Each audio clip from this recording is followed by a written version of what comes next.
Valorant isn't dead, but it's definitely not feeling great. If I were a player, I'd be crouched in a corner with 5 HP, holding a shorty, hoping someone comes to revive the round. Lately, something just felt off. This was the game everyone watched, talked about, and played for hours. New agents used to trend online. Big moments filled the Twitter front page. Now, that spark feels like it's fading. And it's not just a few complaints online. The numbers are shifting. Players are acting differently. Even the mood across the community has changed. So what's actually happening? Is the game losing steam, or is this just a weird phase? Looking at it closely, the real issue might not be what most people think. Something's changed, and if you've been around Valorant long enough, you've probably felt it too, even if you couldn't quite put your finger on it. Episode 8 came and went, and yeah, people showed up. They watched the trailers, posted their reactions, tried out the new stuff, but that spark, the one that used to set the entire community on fire, it just wasn't there. Back in episode 1, every reveal felt like a full-blown event. Agent drops would break the internet. People were zooming into every frame of a teaser, hunting for clues. Content creators were dropping hour-long theory videos. The hype was real, and you could feel it everywhere. But with episode 8, response felt muted. People watched, gave their takes, and moved on. That energy, the kind that used to make the game feel like an event, just wasn't there. And that's not the only thing. Updates are slowing down. The gaps between real, meaningful patches are getting longer, and when they do come, they're usually just small tweaks, balance changes, number shifts. Not the kind of stuff that shakes up the game or gets people excited to log back in. The community's been talking. Reddit is full of posts complaining about stale metas. Twitter threads about Riot's silence are getting traction. And even if you ignore the noise, there's something else happening, something quieter, but just as telling. Look at the creators. A lot of the big names aren't uploading Valorant like they used to. Some aren't saying anything at all, but their channels are shifting. More variety content, more experiments. They're testing the waters, just in case. And here's the thing, this isn't just a bunch of random stuff happening at once. It's all connected. There are symptoms, signs of something bigger happening behind the scenes, something that might explain why Valorant feels different lately. To see how much things have changed, you have to look back at when Valorant was at its peak. Remember the Duelist cinematic? Just 3 minutes long, but it felt massive. Phoenix throwing out lines like he owned the place,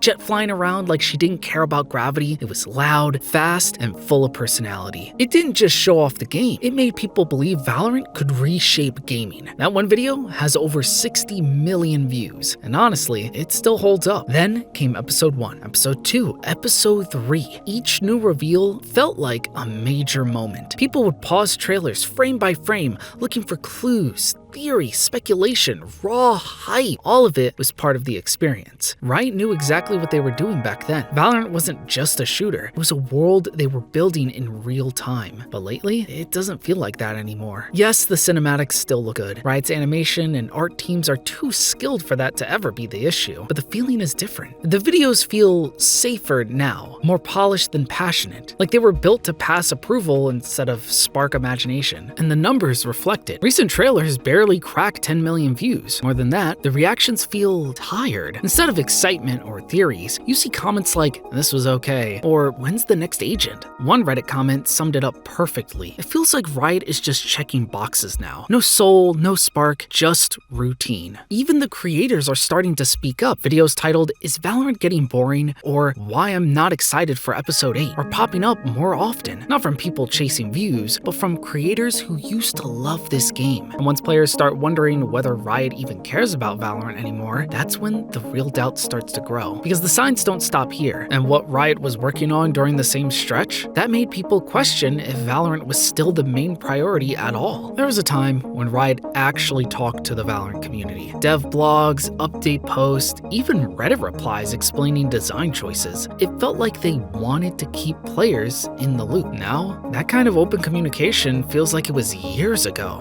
Take Premiere, for example. It was announced with big energy, then delayed again and again. When it finally launched, it was only available in a few regions, with barely any explanation. And since then, almost nothing. Players have been asking when it's coming to their region, what to expect, how it's going to improve, but Riot has mostly stayed quiet. And then there's the console launch. First, it was coming soon, then it was coming eventually. Now, nobody knows. Riot hasn't said much, while other games are already making moves on console. Valorant fans meanwhile are just stuck waiting and hoping for news. It's hard not to notice the difference when you look at how Riot handles League of Legends. League players get regular updates, dev videos, champion roadmaps, even full posts explaining balance decisions. Riot talks to that community like they're part of the process. With Valorant, it's starting to feel like we're just customers who should be happy with whatever we're given. And that missing connection is being felt everywhere. Players have been asking for basic things: a replay system, better anti-cheat updates, clearer info on how ranks work. Some of those requests have been around since the beta and still haven't been addressed. It's not just about features, it's about how the silence makes people feel. Like Riot got what they needed from the Valorant launch, and now the players are expected to stick around, spend money, and not ask questions. But maybe the most frustrating part is this: while Valorant players were asking for answers, Riot was focused on something else. And once you see what that was, a lot of things start to make sense. If you want to know what Riot really cares about in 2024, just follow the money. It tells a pretty clear story. Arcane Season 2 reportedly cost over $100 million to make. That's more than what some blockbuster films spend. Meanwhile, Valorant players are still asking for features they've wanted since beta and getting silence in return. Then there's Project L, Riot's new fighting game. The team behind it is huge, and they're clearly investing big. Honestly, the game looks amazing, but it's hard not to notice the contrast. One game is being built with all the resources of a AAA studio, and the other, it feels like it's running on half the staff. League of Legends is still getting everything: visual updates, new modes, regular patches, constant dev blogs. Riot just dropped a full 2024 roadmap for League, while Valorant fans are still guessing what's next. On top of all that, Riot's been building an entire entertainment empire: new games, mobile titles, even an MMO in development. They've gone from being just a game studio to something way bigger, and somewhere in that shift, Valorant started to feel like it got left behind. It's like Riot sees Valorant as the dependable middle child, not the one they brag about at parties, but the one who keeps bringing in steady money from skin sales and battle passes. And look, from a business angle, that makes sense. Valorant already has a loyal player base. It's still profitable. It doesn't need constant updates to keep going. But if you're one of those players, that logic doesn't really help. It just feels like the game you care about is being used to fund all the other cool stuff. And here's the weird part: despite all of this, the actual numbers tell a very different story. This is where things get confusing, because even though players are saying Valorant feels off, the data doesn't really agree. Player count, still huge. Riot doesn't share exact numbers, but tracking sites show Valorant is still one of the top 5 most played games on PC. From 2023 to 2024, peak player activity hasn't dropped by much. Millions of people are still logging in every month. On Twitch, the numbers look even better. Major tournaments like VCT Masters keep breaking viewership records. Champions 2024 peaked at over 1 million viewers across all platforms. These aren't the stats of a dying game. They're the kind of numbers that most games would kill for. Revenue still strong. Industry estimates show no major dip in skin sales. Battle passes are still being completed. From a financial point of view, Valorant looks as healthy as ever. Even the pro scene is doing great. Franchising brought in new teams, stable salaries, big sponsors, and growing prize pools. If you only looked at the esports side of things, you'd probably think this is Valorant's peak. So where's the disconnect? How can the game be doing so well on paper while the community feels like it's slipping away? The answer is simple but important. There's a difference between a game being successful and a game feeling alive. Valorant still makes money,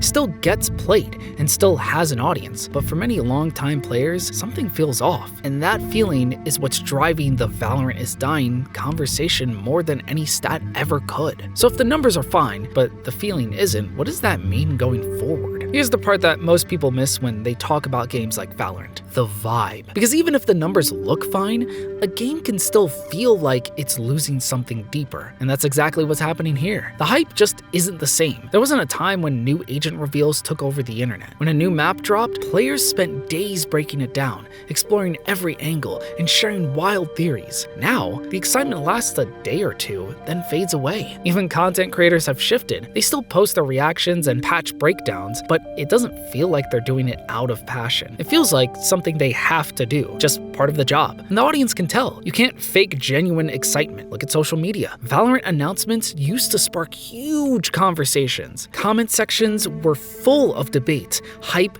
memes. Now it's mostly quiet replies and quick likes. The spark that used to light up the community just isn't there. You can even see it with new players. People still try the game, but they don't seem to stick around the same way. They might enjoy it, buy a few skins, play with friends, but they're not getting pulled into the world the way players did in the early days. And maybe the biggest issue? Valorant has started to feel predictable. It's clean, it works, it makes money, but it feels like it's running on autopilot. The surprises, the risks, the weird creative ideas that made early Valorant so exciting, they've been replaced by safe updates and routine content drops. But here's the twist. Riot's not ignoring this. In fact, they've got a plan to turn things around. The only question now is whether they're too late or just getting started.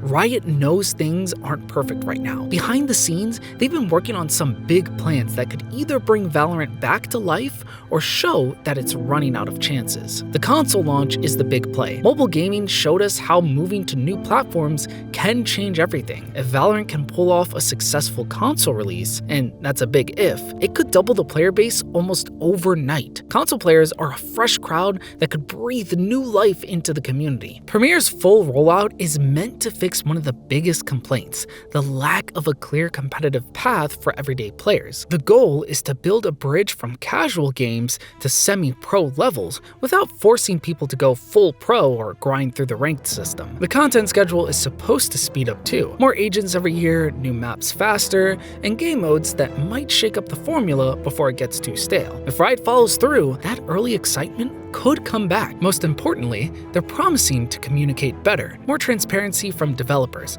clearer plans, and real engagement with the community. Basically what players have been asking for. These changes will either prove Valorant can still grow and surprise players, or they'll show that the problems go deeper than just content and communication. If the console launch fails, Premier doesn't catch on, or new content feels as safe and corporate as before, then the community might have been right all along. But there's one threat bigger than all that, something that could hurt Valorant more than any lack of updates or competition ever could. Here's the truth most people don't want to admit. Valorant's biggest challenge isn't Riot dropping the ball, new competitors, or fewer players. It's the weight of expectations. Valorant hit its stride at exactly the right moment, during a global lockdown, when tactical shooters needed fresh ideas, and with a marketing push that promised to change competitive gaming forever. Those first days were electric. The community was discovering the game together. Every match felt important, and every new update brought real excitement. But that kind of energy can't last forever. No game can keep launch day hype alive for years. Now, the novelty has worn off. What's left are daily logins, grinding battle passes, and ranked climbs that feel like repeats of last seasons. The magic wasn't just in the gameplay, it was in the timing, the shared excitement, and the feeling that everyone was part of something new. This isn't unique to Valorant. Big live games like World of Warcraft, League of Legends, and Fortnite all went through the same cycle. The real question is not if the magic fades, but what comes after. Some games find ways to grow, to bring back excitement even after the honeymoon phase ends. Others settle into comfort, make money, but become forgettable. Valorant isn't dying. It's growing up, and growing up can be messy, awkward, and sometimes disappointing. The real question is whether the community will accept that the game they loved was as much about the moment as it was about the mechanics. And speaking of games and teams that had to grow up fast, Sentinels faced a crisis just like this only a couple of years ago. If you want to see the full story of how Valorant's greatest team ever rose to the top, then crumbled under pressure, check out the video on screen now. Don't forget to subscribe before this channel disappears too.